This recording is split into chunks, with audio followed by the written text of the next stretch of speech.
Jambo lile lilipotokea, vijana waliingizwa barabarani kudai haki. Tunataka kujua haki gani ambao vijana hawa wameikosa, na kwa umoja wao waliingia barabarani kuidai haki hiyo. Purpose ya wale vijana kuingia ni haki gani, ili tuweze kuifanyia kazi na wapate haki yao. Lakini jengine, tunapofanya hii kazi, hebu tuende tukaangalie matamshi ya vyama vya upinzani. Wale waliokuwa wakisema lazima Kiwake hapakaliki, lazima aondoke, lazima kiwe hiki, uchaguzi hautafanyika.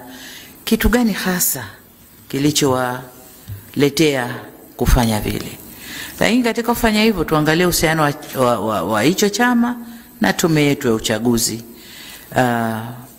Uhusiano wao ulikuwaje katika kipindi hicho mpaka ikawapelekea waseme maneno yale. Lakini jingine, tuangalie role bali ya vyama vya siasa vilivyoingia kwenye huo mgogoro, NGO zetu za ndani na za nje. Tunaambiwa kwamba vijana wale walioingia kudai haki walilipwa fedha kwanza ndio wakaingia barabarani, na wengi wao waliingia barabarani kuendana na hizo fedha walizopewa. Je, fedha zilitoka wapi? Zilitoka wapi?